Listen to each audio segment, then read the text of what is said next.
vinculada a la promoción de la diversidad de las expresiones culturales. Realmente también hace falta articular una estrategia de turismo. La UNESCO tiene un programa, el de Ciudades Creativas.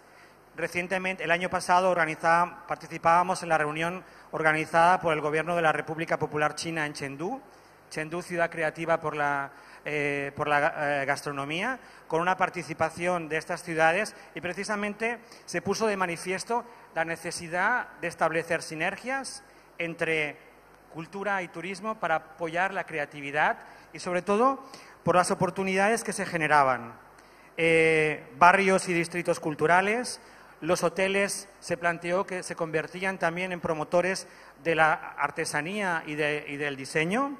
Los propios cruceros eran ciudades flotantes, como comentaron, centros culturales flotantes, con una importancia de las producciones artísticas, de las artes performativas, pero también de exposiciones, y una posibilidad también de buscar sinergias con los puertos escala y los puertos de entrada y salida. Realmente veíamos una gran oportunidad. Desde la Universidad de Barcelona y desde la Cátedra de Cultura, Turismo y Desarrollo que lidera María Gravari Barbas de la Universidad París I, estamos trabajando con un programa de realización de indicadores. Pero desde las universidades nos hace falta mucho trabajar tanto con el sector privado como con el sector público para apoyar precisamente estos programas de UNESCO y de la Organización Mundial del Turismo. Realmente nosotros hemos intentado, porque los políticos nos piden, ¿y el turismo cultural qué aporta? Realmente, ¿cómo lo podemos medir? Desde el sector privado nos dicen exactamente lo mismo. ¿Cómo lo podemos medir? Estamos trabajando con una sistematización de indicadores comunes y hemos intentado establecer 3 que lanzo en la mesa para realmente si pueden ser adecuados.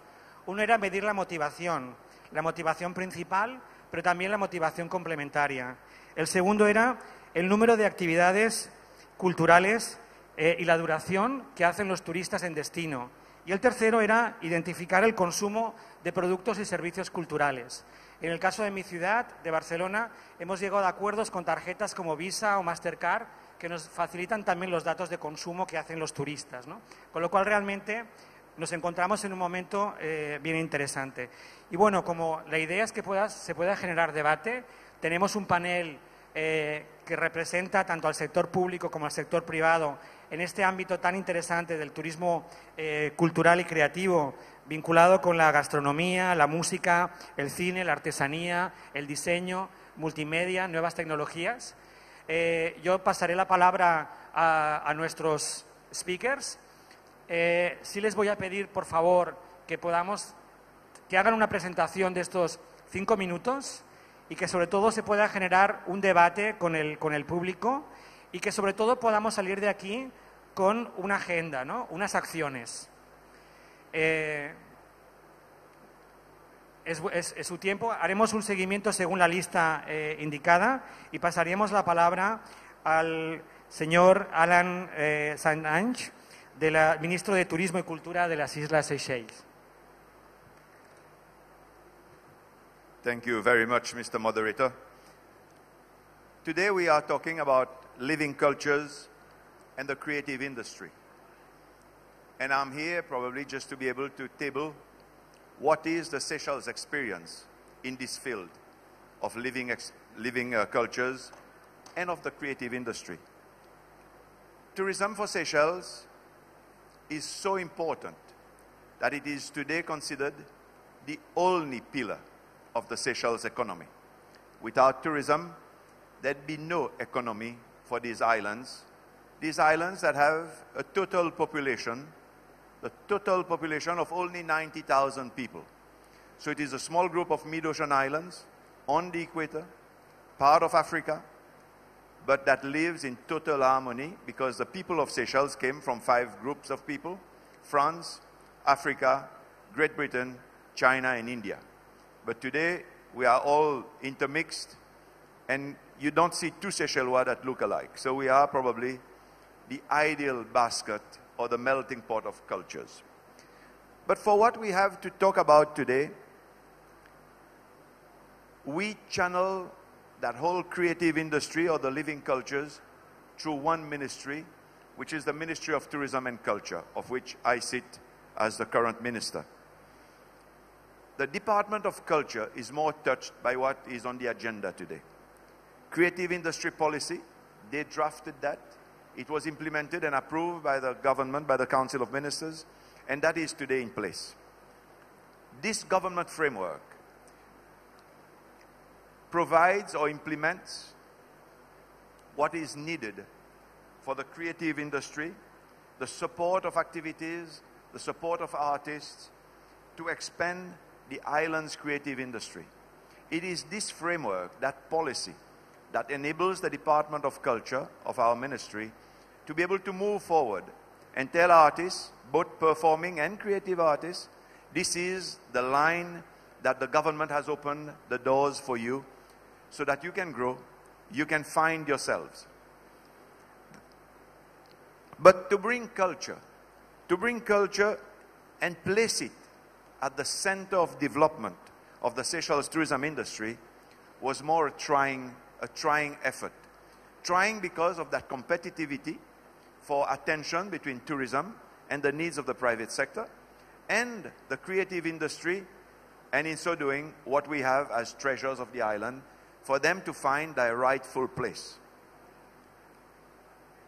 But we knew, and the Department of Culture knew, that we needed to find a framework to enable our artists, creative and performing, to be able to find themselves. So they created a body called CINEA, which is the Creative Industry and National Events Agency.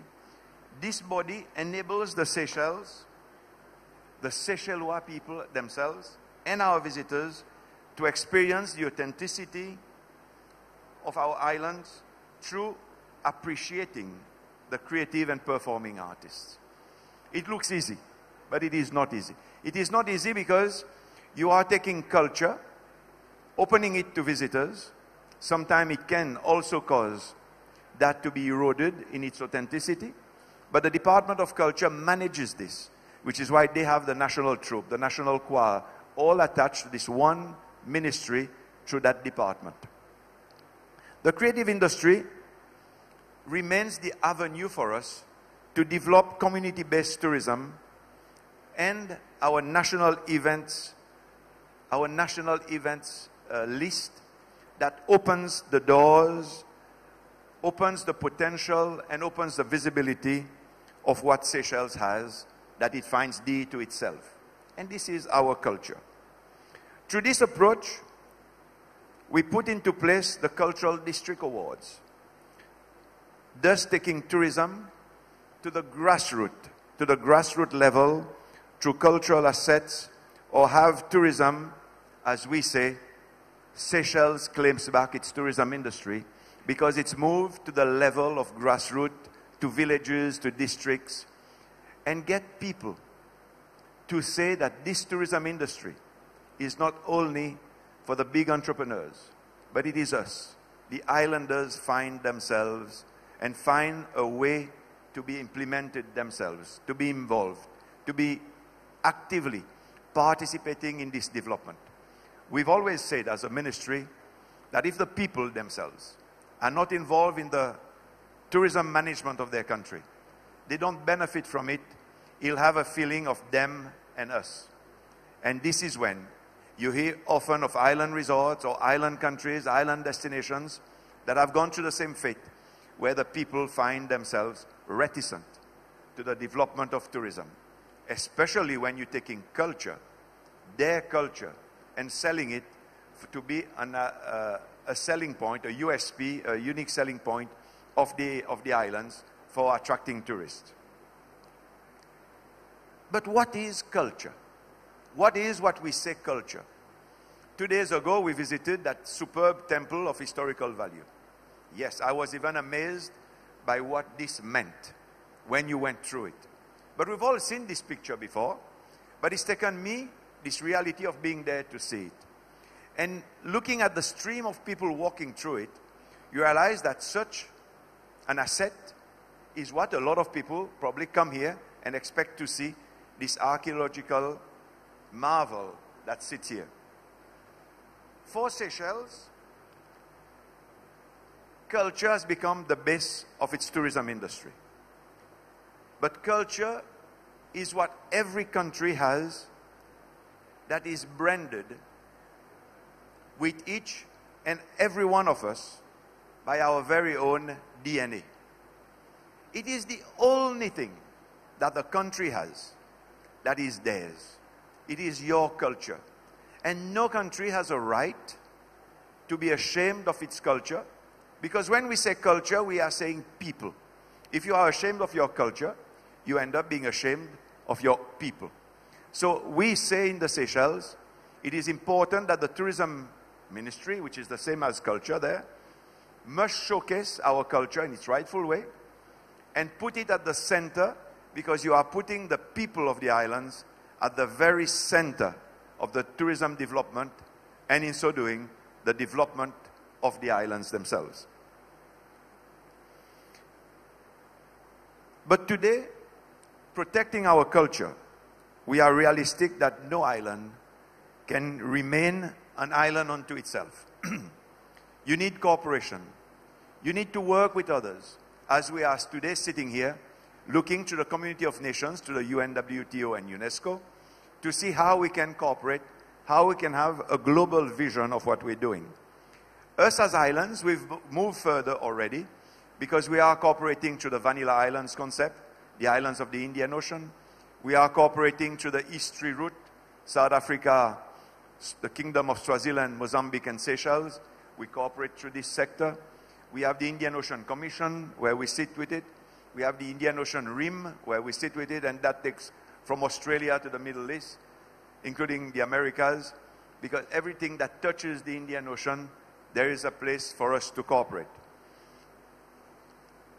Heritage, the heritage section of the ministry of the Department of Culture looks at protecting what we have that we call, this is our heritage. And we have a rich heritage with 5 branches coming together to make one people. But we also have a monuments board under the same ministry. And they look at everything, like this big temple we saw, everything that is of historical value falls under that same board. And it is then that the Principal Secretary of Culture sits with the Principal Secretary of Tourism and say, we've put these assets forward, how are you going to make it viable for us to be able to ensure that we can maintain it as we open it to tourists, so that we have the necessary budgets for us to be able to continue preserving, at the same time opening up to the world. And to make this visibility, our tourism industry is the one given the mission and given the responsibility of this need that we have. Just having a monument, you will keep on investing, as was said yesterday in the open panel, you will never have enough budget to sustain it. Yesterday, I appealed to UNESCO to understand us, to understand every one of us. And this morning, a representative here made the same remark. Help countries of the world preserve what they have. And there are different ways to do it.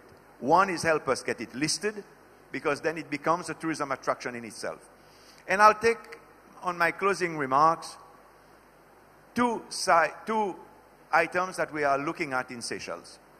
One relates to the macabre part of our history, and that is Ventstown, or Mission Lodge, where, as the British, we were then a British colony by that time, as the British were freeing the slaves, they took all the kids away from the ships, put them in one of their ships, and sent them to Seychelles. These kids arrived from all over Africa. Very few could talk to each other. And Great Britain allocated a priest from Scotland who came with his own son and wife and said, now you take care of these kids, get them to be able to communicate. They were put on a mountain retreat.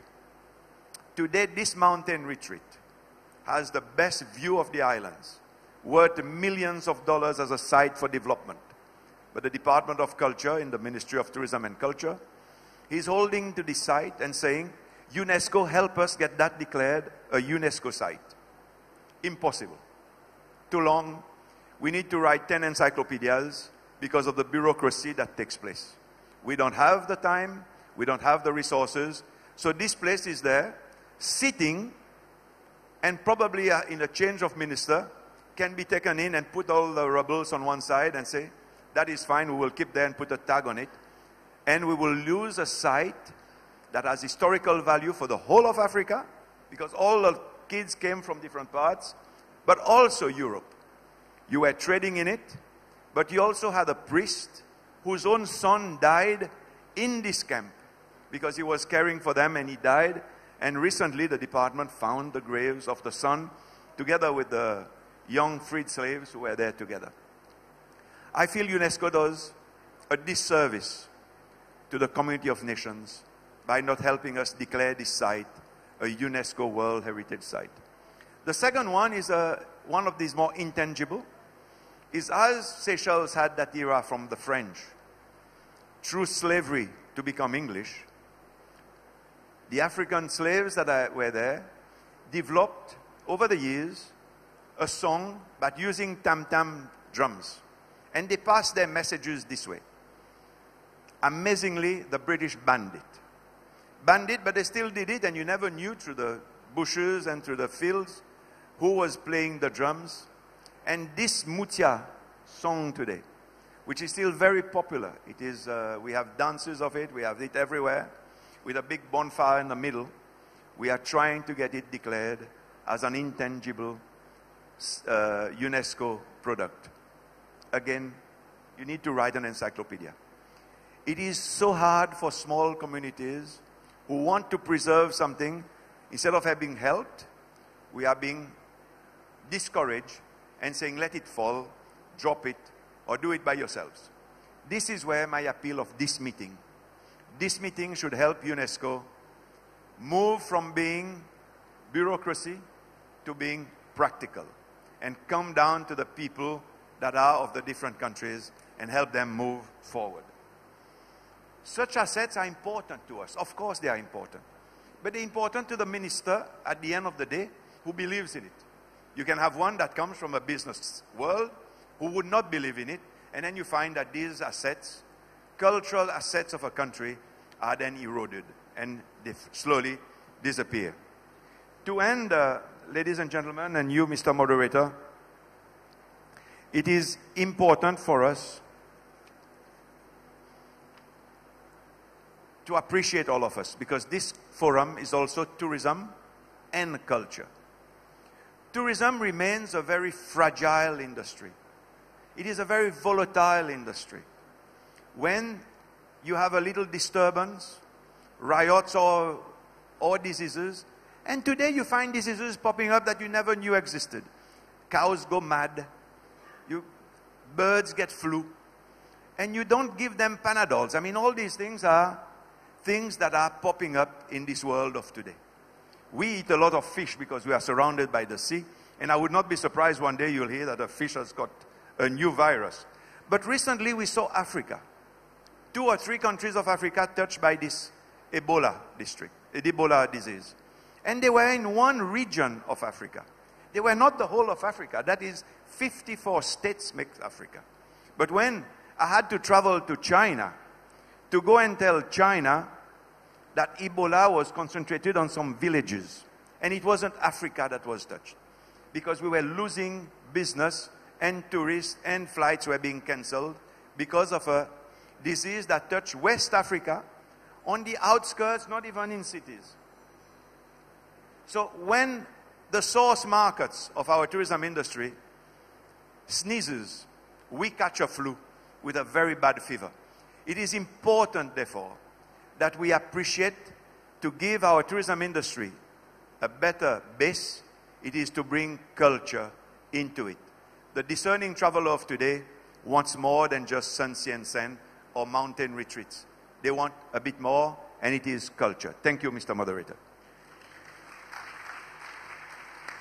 Thanks a lot for this presentation about Seychelles. We need to create or to reinforce the imaginary of the island, and especially with the culture. Okay, the second speaker is Amareswar, one colleague from the UNESCO Chair on Culture, Tourism and Development. And the idea is also an expert on cultural rights, and I think that in this subject about culture and tourism could contribute a lot in our discussion.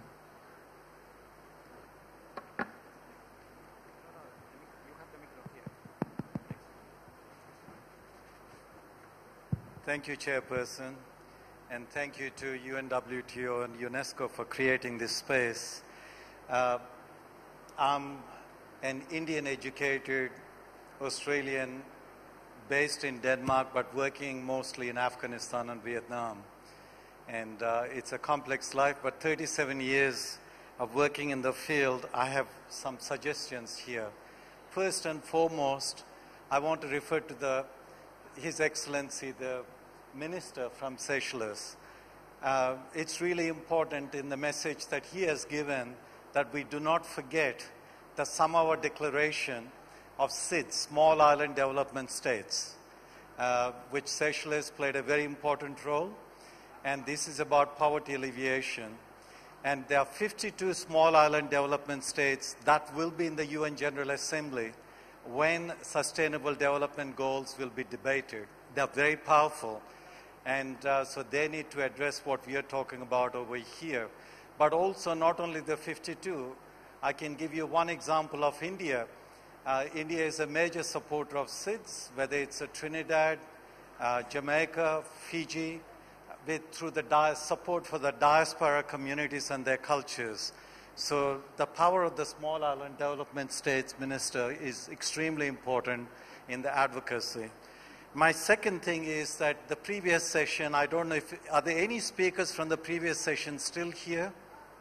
Anybody here? No, they're not here. I did, during that session, I did send a message to the founding member family of the World Indigenous Tourism Alliance. Remember, there was a lot of talk about indigenous people in the previous session, and Larrakia Declaration.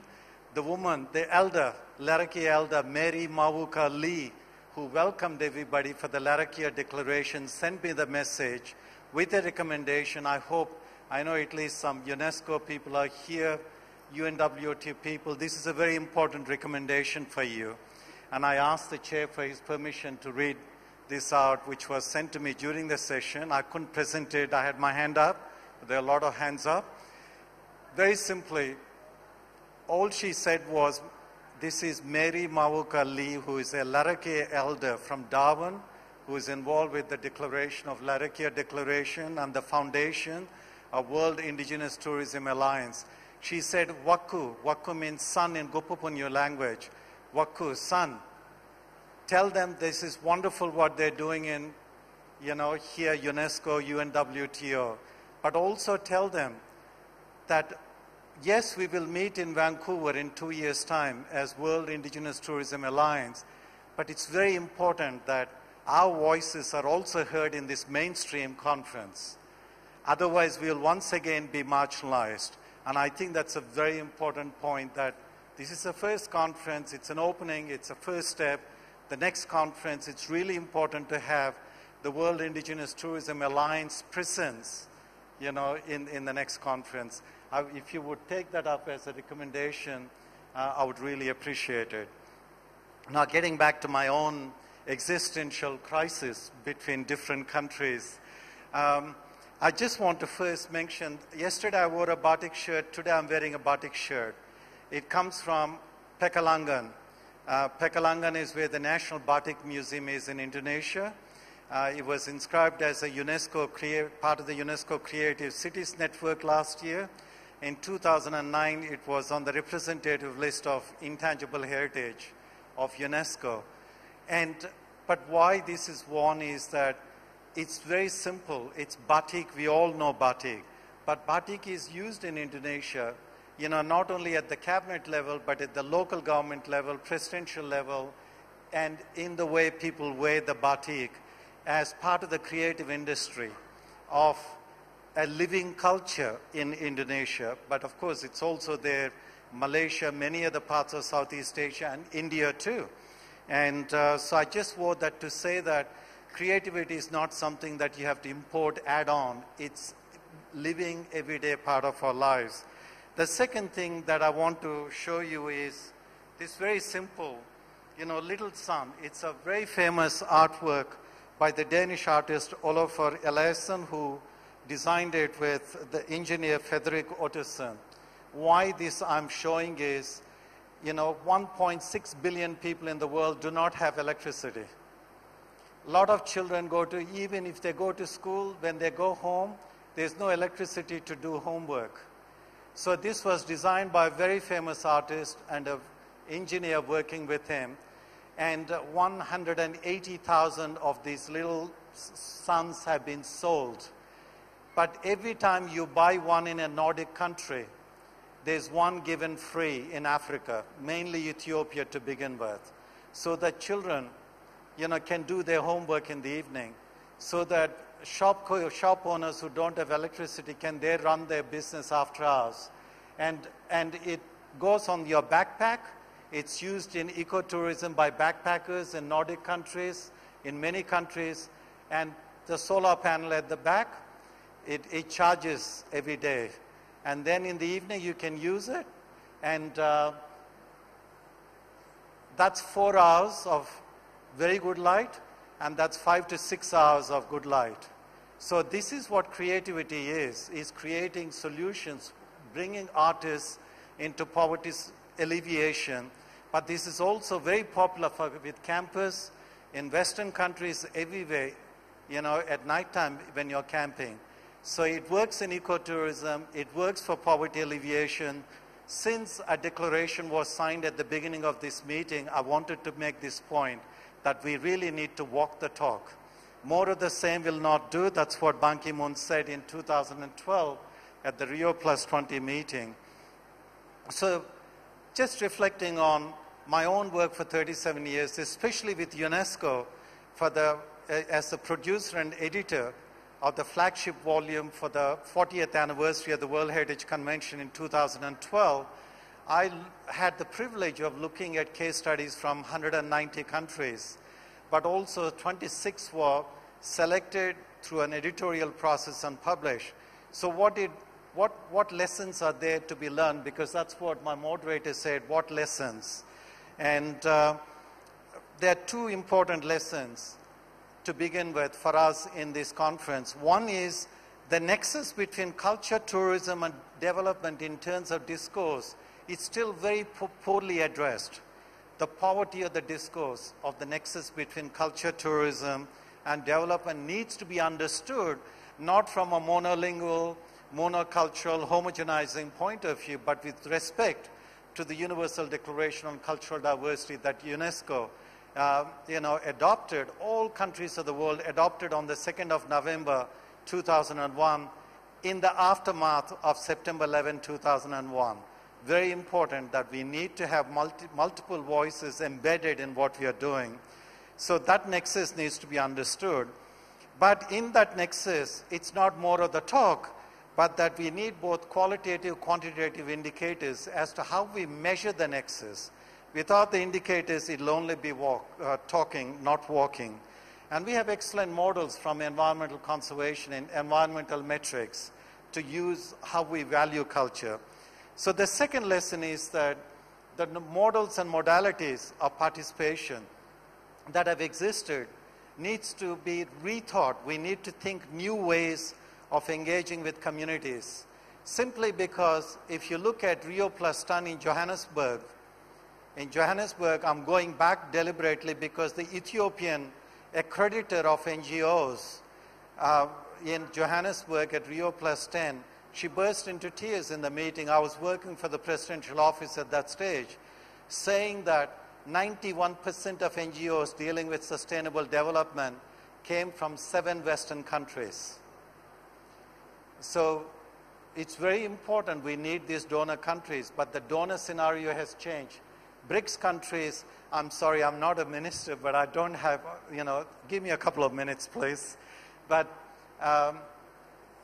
so the most important thing over here is we need to think of new modalities where it's not more of the same, but a very inclusive way. Like, for instance, the reason why the BRICS countries have kick-started an agenda is to diversify this hegemonic discourse that exists in sustainable development.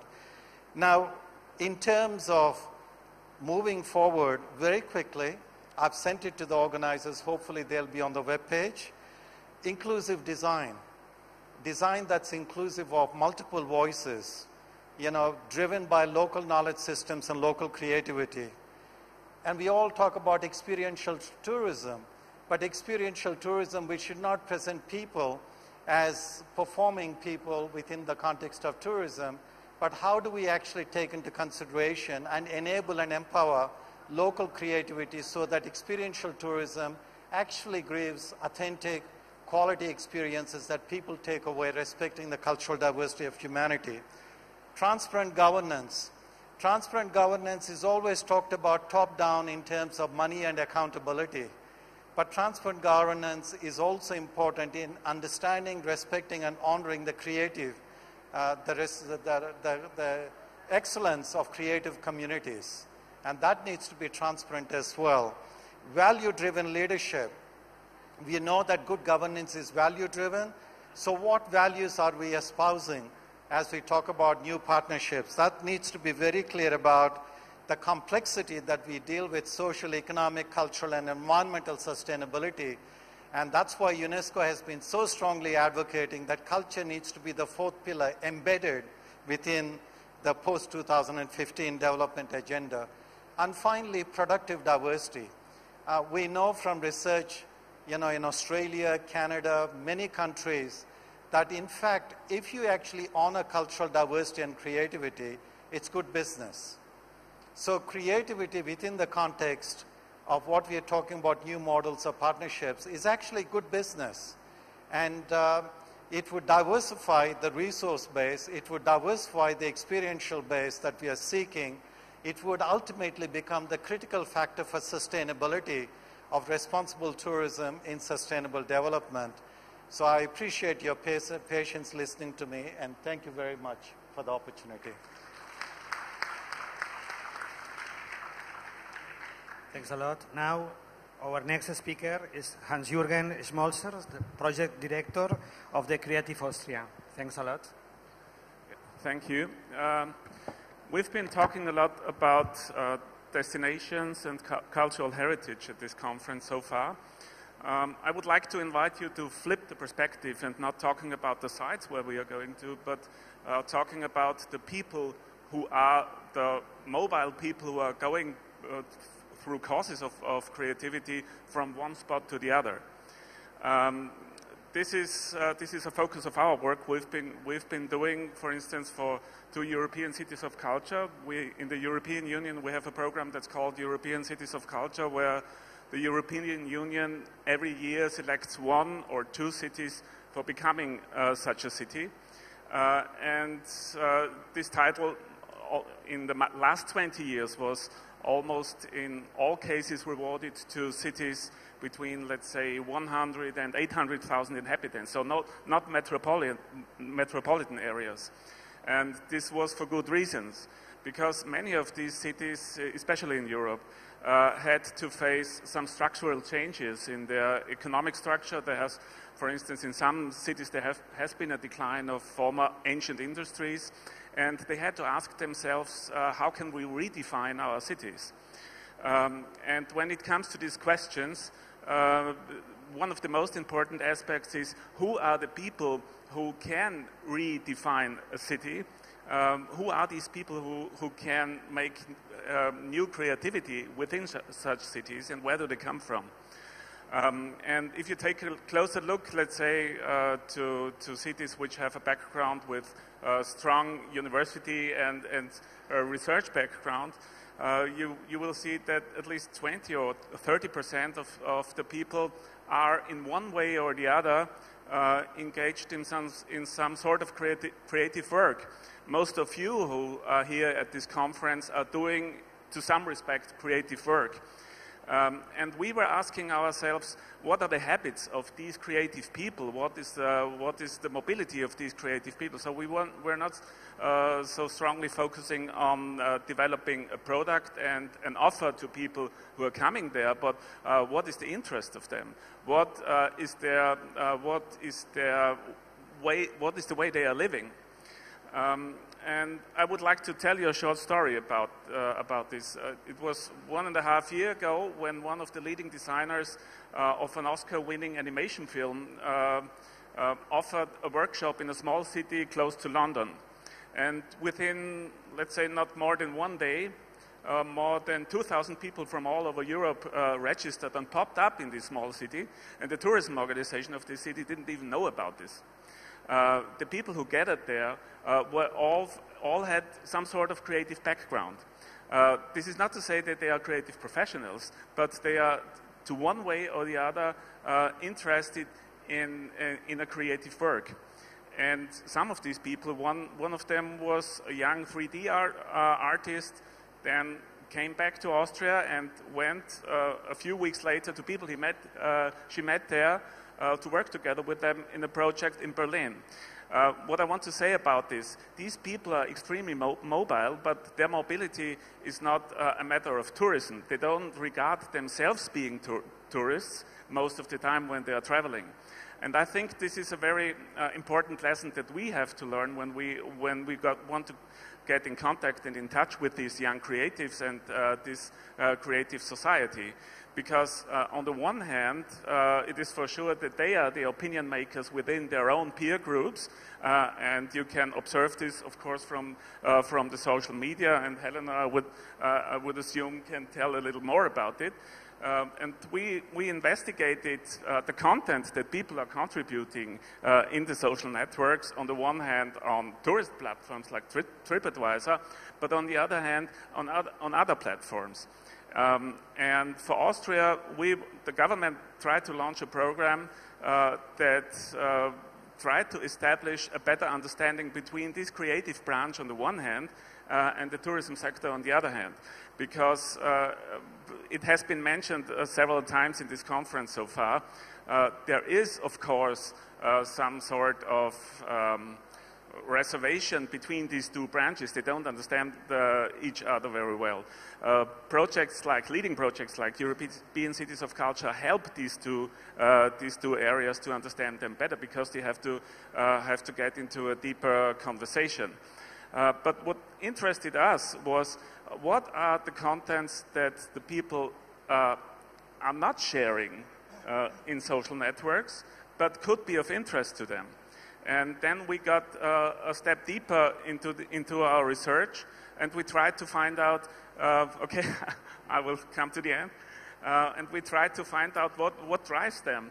And we just focused on one short statement of a graffiti artist who said, and they work undercover, but it's important for them to get some sort of fame within the subculture. And we said, that's a matter of acknowledgement. And what I wanted to emphasize, to come to the end at this point, I think if we are talking about young mobile creatives, we should be thinking about how can we create an environment that gives them an opportunity to get some acknowledgement and international network building within their own subcultural peer groups.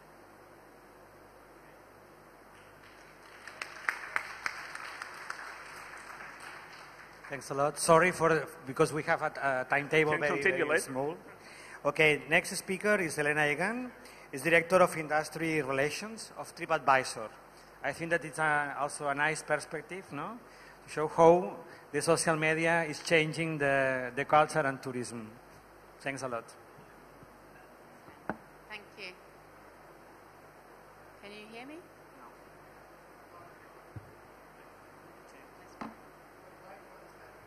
Okay, excellent.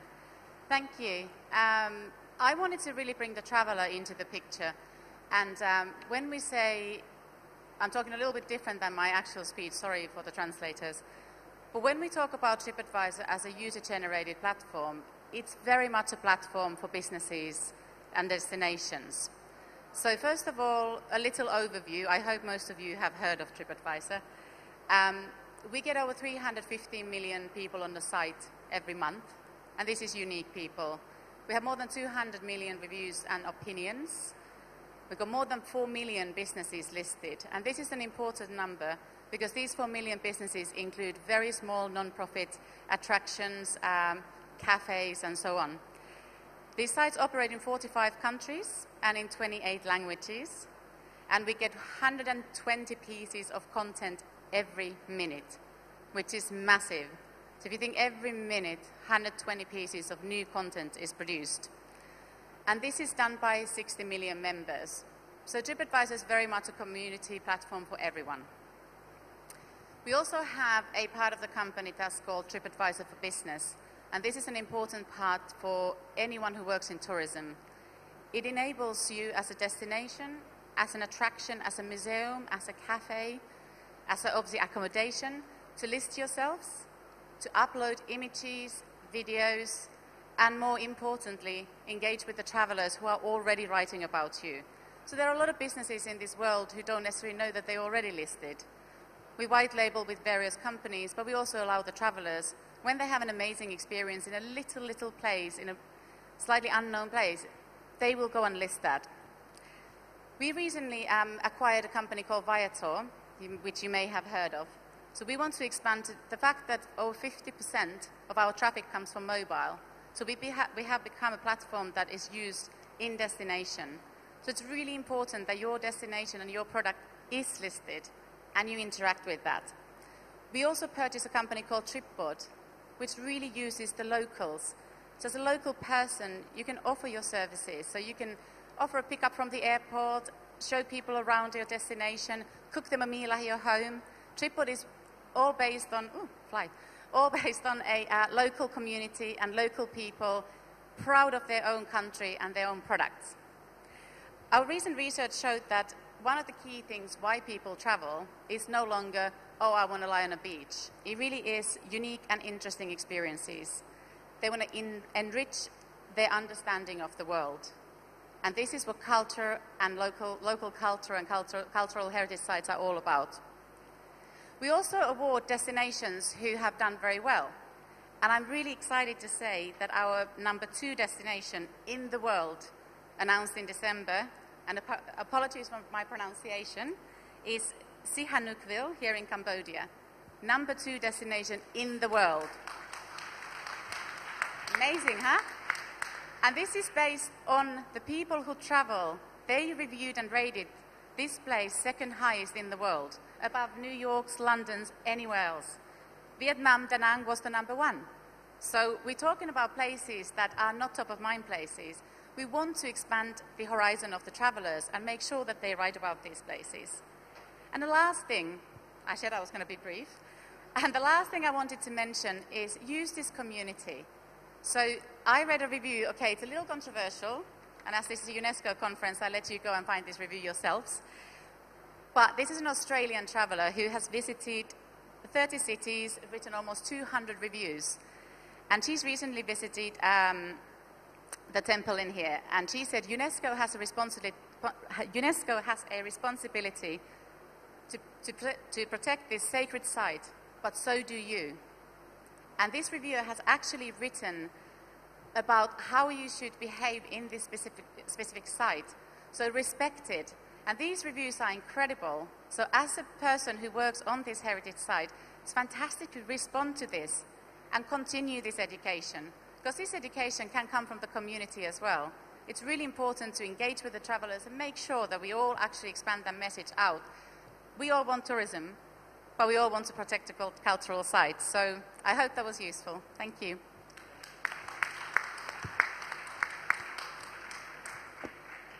Thanks a lot for the time. No? Okay, next speaker is Jae-Seung Ri. He's the Executive Vice President for International Tourism from the Korea Tourism Organization. In this sense, it's a pleasure because Korea is one of the countries from the last 20 years is working with creativity associated to tourism. And in this sense, it's a reference not only for the Asia region, but also for the world. And the influence of the Korea government changed also and proposed new UNESCO conventions, as the Convention of the Immaterial Cultural Heritage, and also have a nice and a hard influence for the links between the Creative Cities Network and the Convention for the Cultural Diversity. It's very interesting, these synergies and this discussion created by the Korea government. Thanks a lot. Good afternoon, ladies and gentlemen. Today's title is Creative Tourism of Republic of Korea. And before starting, please watch on slide. I want to use PowerPoint presentation. Today, I will be talking about creative tourism in Korea, and I will introduce a few successful examples. The presentation will be divided into 3 or 4 parts. What is creative tourism? The significance of creativity in knowledge-based economies are increasingly recognized. As a result, creative tourism has been highlighted as an alternative to mass tourism and conventional cultural tourism. In fact, creative tourism is quite a new term. Therefore, it could be too early to define creative tourism in a single word.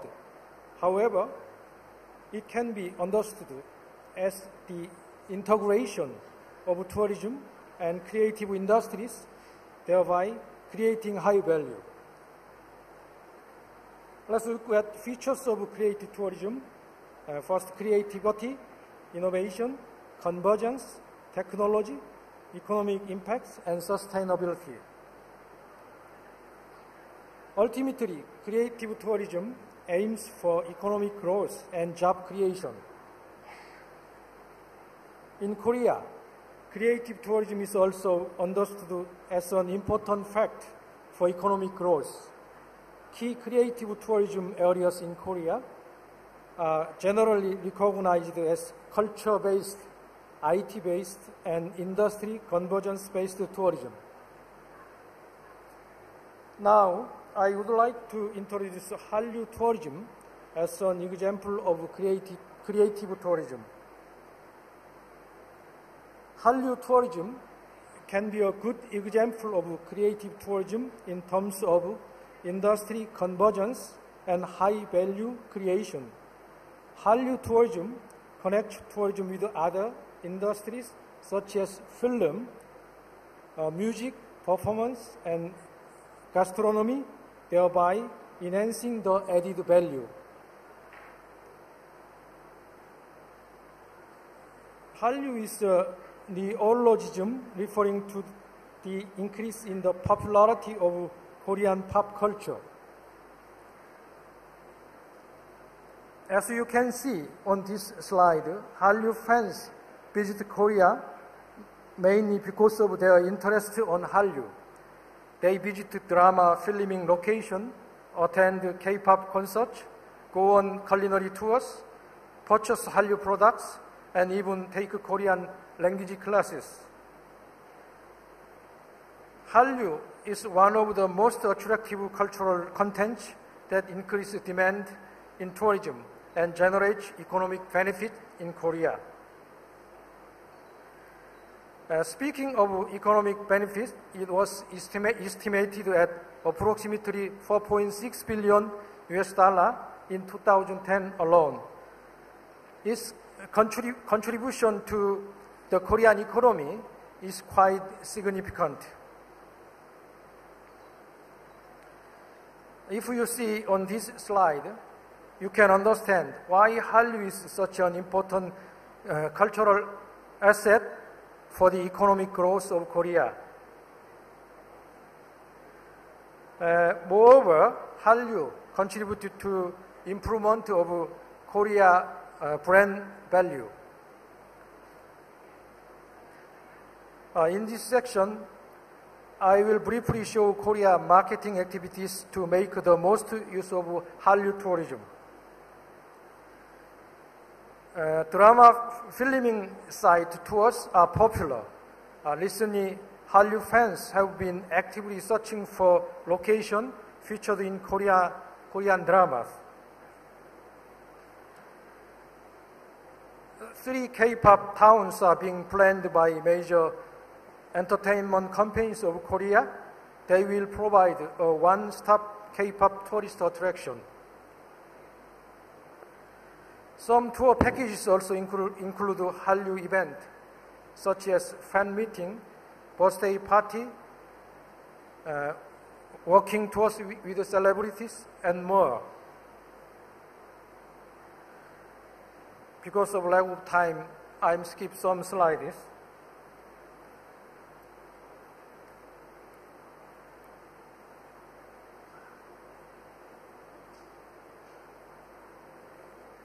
In addition, various Hallyu communities from around the world are invited to visit Korea. These communities are appointed as Hallyu supporters, and they share their Korean experience on their SNS to promote Hallyu tourism worldwide. Lastly, I will briefly discuss key recommendations to enhance creative tourism. First, improving activity in the private sector. Second, is reinforcing cooperation between the public and private sector. Third, encouraging investment for new tourism companies. In this regard, KTO is offering financial support and developing creative ideas for the startup in private sector through the Creative Tourism Contest. This concludes my presentation. Thank you very much for your time.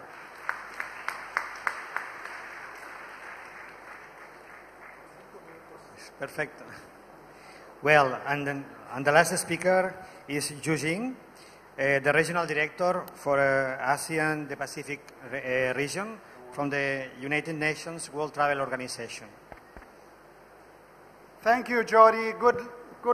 Good morning, ladies and gentlemen. You see how formal we are, the Asians, so the last two speakers have to speak from the podium. I know very well that by now, me being the last speaker, you are impatient, you are hungry, but I've waited for 2 days for this first chance to speak, which is very much different from the usual way when I speak in Asia, because I'm always the MC and I'm always the first speaker. So thank you for your patience for my next 5 minutes.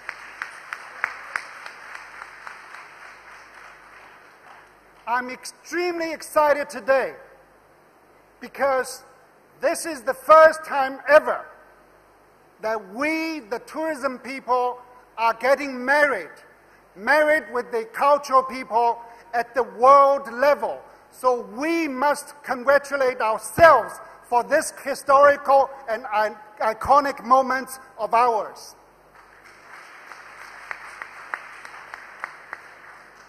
On this note, ladies and gentlemen, as my 5 minutes contribution, my first message to you all is to represent the tourism people of Asia and the tourism people of the world, if I may, to congratulate our people from UNESCO, our people from the cultural side, because it is you, the cultural sector, that has established the foundation and the base for any tourist experiences, and let alone the unique tourism experiences.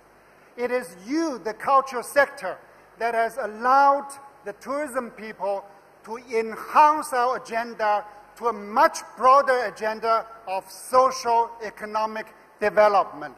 So for that, I would very much like to represent our tourism people to thank the millions of cultural people, like my friend Ange sitting there, like my friend Peter sitting there, and like Mr. Rao, that you have established the very good foundation for us. Now, why I'm saying so? I'm not saying so just simply because of a political statement that I work for tourism, that I want to please the cultural people. No, we have research, we have scientific results that has proved that as many as 40% of all travels in all forms of traveling that has some elements of culture. And this is the highest motivation of all forms of travel.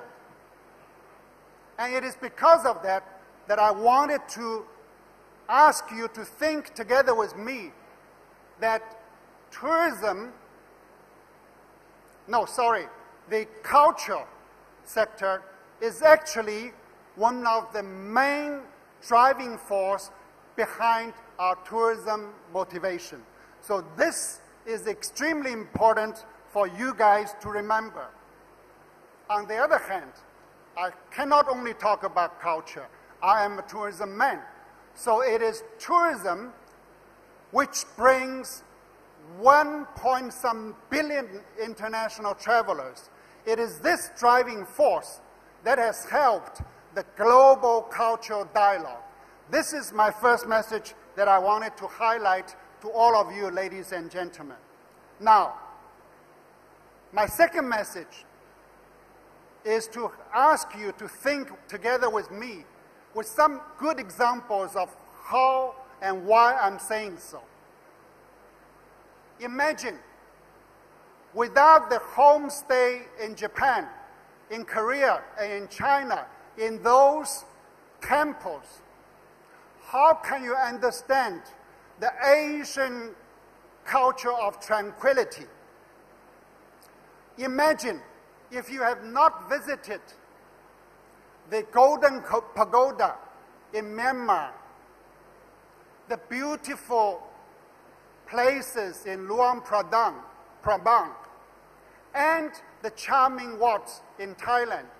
How can you understand we, the Asian, and especially the Southeast Asian people, their gentleness and their charming character? This is closely linked between a tourist visit and its experiences with that cultural impression. On a broader basis, how can you imagine that if you did not visit a place, a tea house near Borobudur, for instance, in Georgia, to understand why tourism is contributing together with culture to the community development? So this, ladies and gentlemen, is my second message that I wanted to convey to you. Ladies and gentlemen, my last message that I want to convey to you, and I want all tourism people to join me, is that it is us, the tourism professional, which should make our tourism experiences as unique as possible. It is us, our duty, to make this agenda much richer. But more than anything else, it is not a sheer tourist experiences. We must think about host communities. So it is our duty to link host and visitors together to make the social agenda much richer. Thank you, ladies and gentlemen.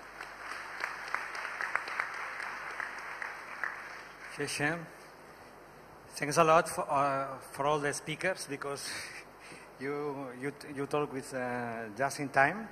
And now we have some few minutes for discussion and debate. Please give your name and please, I recommend very few minutes. I don't know if there are someone. Okay, it's just coming.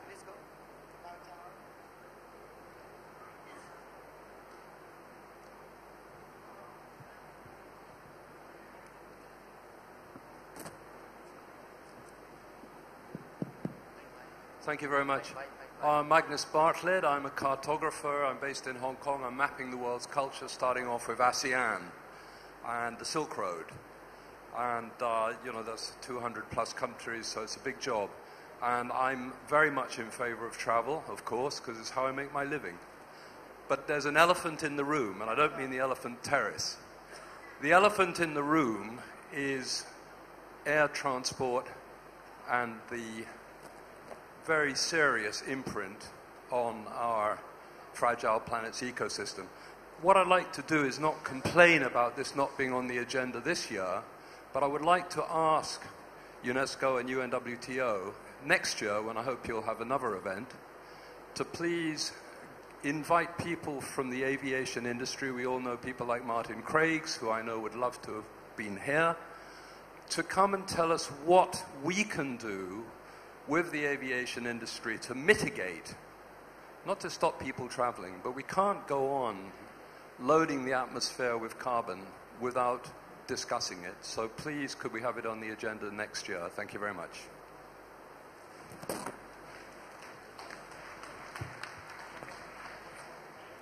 Another contribution, please?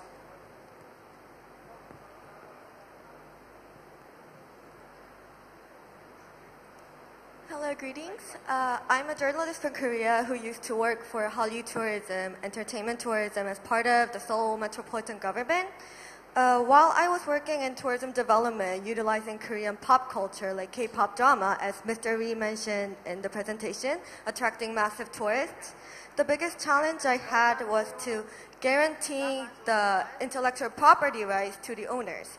So I think it's not only the problem for Korea, but also other countries, where we can observe like tourism souvenirs utilizing the images found on Google, like images of the national icon found on Google. So my question to all speakers is that as we talk about creative industries, how can we cope with the intellectual property owners who could be celebrities or local artists while we try to develop tourism utilizing the outcomes of creative industries? Thank you. Someone can replay? You can take the micro. That's a very important and very critical question, but I just want to also add to the previous comment that was made. The previous commentator used the word mitigate, and we use minimize, because mitigation is an aspiration, but minimization is what we all try for. But getting back to your question, I think that right at the beginning, I mentioned about the World Indigenous Tourism Alliance.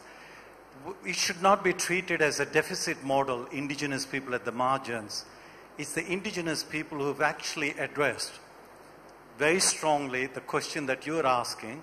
For example, with 2000 Olympics in Sydney, we actually had an authenticity label to protect the creativity of Aboriginal Torres Strait Islanders in Australia within the tourism context. And there are many examples, from Canada, from other parts of the world. So it's a big issue. It needs to be dealt with. Especially in the digital domain, it becomes even more complicated. But it's something that needs to be taken on board in terms of IP rights. And World Intellectual Property Organization has got a number of documents dealing with it. They have a draft convention, but it doesn't actually address tourism. And maybe this is where UNESCO and UNWTO could actually advocate for this. Thank you. Well, as already mentioned, I don't think the question of intellectual property is a question of the tourism branch. But within this question, I think there is another issue. And as far as I understood it, young creatives are doing a lot to make destinations attractive.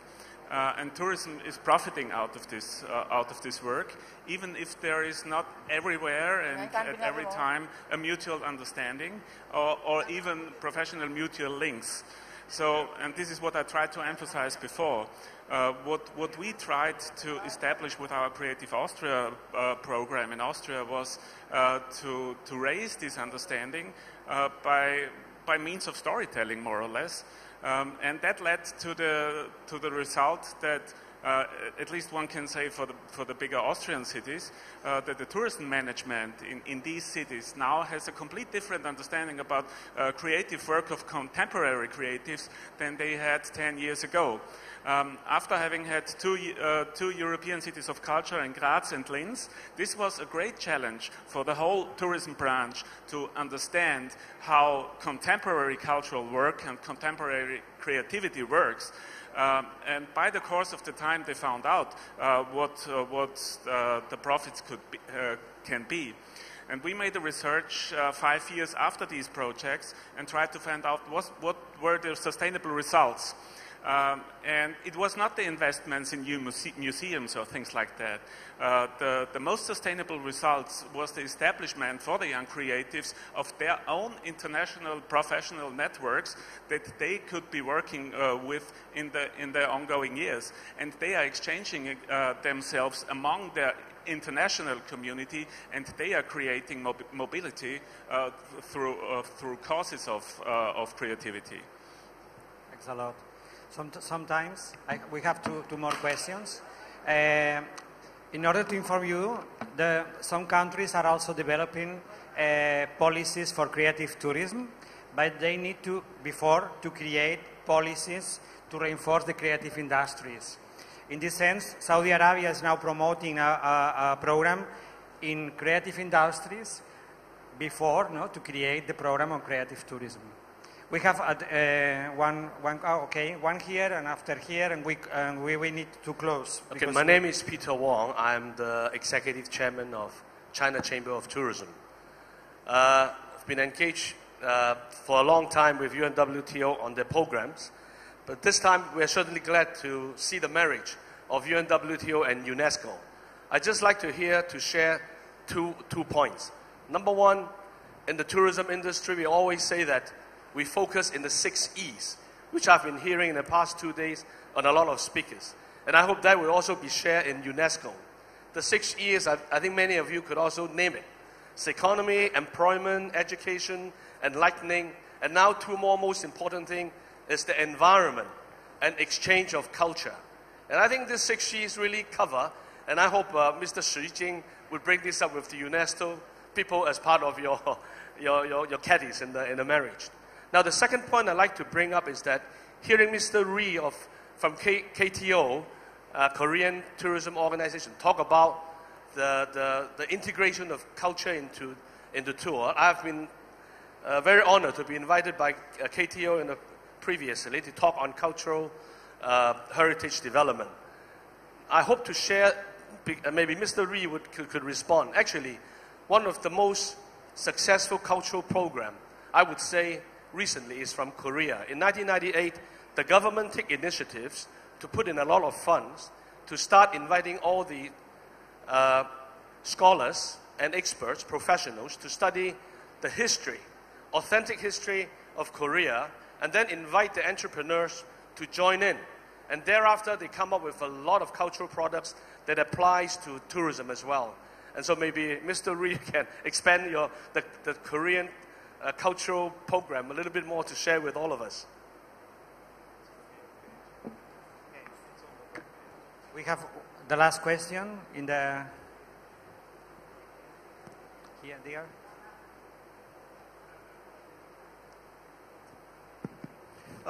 Good afternoon. Thank you, panelists.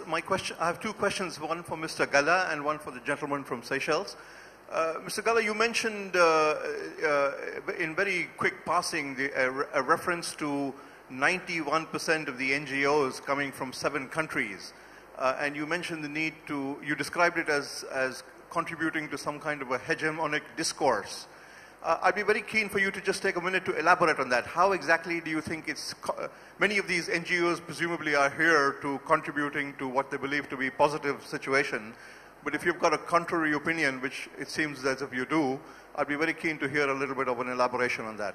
And to the gentleman from the Seychelles, so you mentioned also in very quick passing that when you were walking through the Angkor Wat, you got a feeling of wondering what it all meant, which I thought was quite significant actually, because I was wondering similarly how the 2.5 million people who walked through Angkor actually understand about what it all means. Why was this magnificent monument built? Whether it was meant simply for job creation or economic development or spiritual development. I mean, that really goes to the heart of many of these monuments. What do they all mean? And how many tourists are actually walking away with any kind of an understanding as to what it all means, not only in those days, but also today?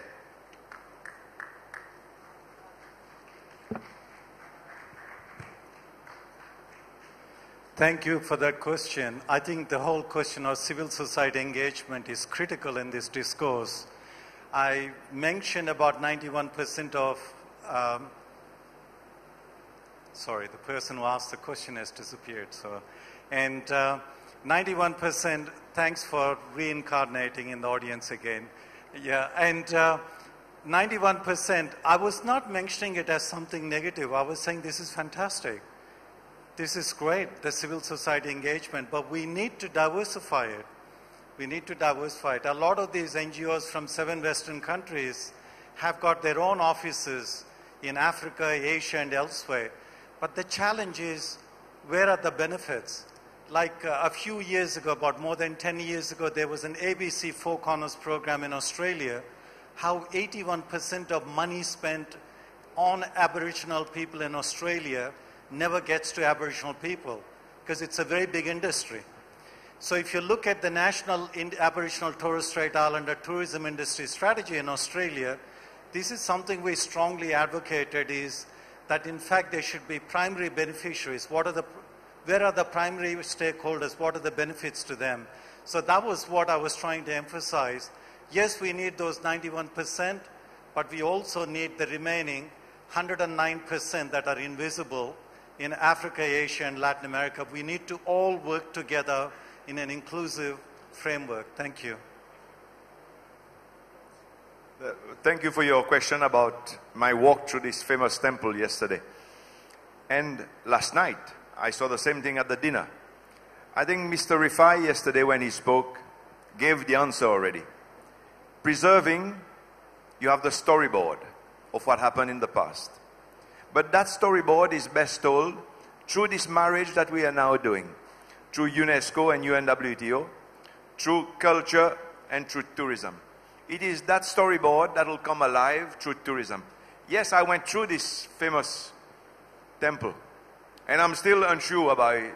I've heard that the bricks were carted down over the rivers and brought in, and they took years to build it. And here there is a monk, and here there's a library, and here the king sat on the top room. I'm still unsure what it was all for. But through tourism, this building can come alive by that storyboard getting more real for everybody. And it's the same for us. When I talked about Vanstown earlier, if you walk through it today, you will not understand why these vestiges of little buildings are there. But through getting tourism to take the storyboard of the ancient times and make it today a living museum, that's what it becomes, then the whole world will know about it. But I really appreciate, and I've got the same question as you in my own little self, about how do we make such a pièce de résistance of Cambodia speak for itself, and it is tourism that will do it. Thank you very much.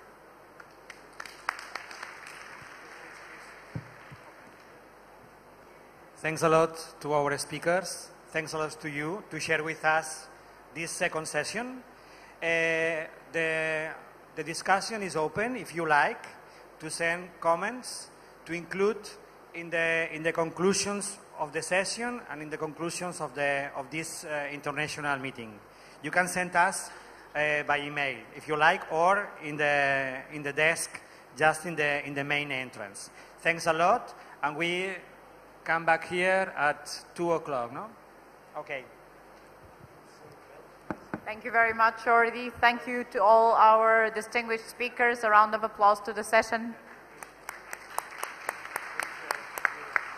Thank you very much to all of you for staying with us this morning.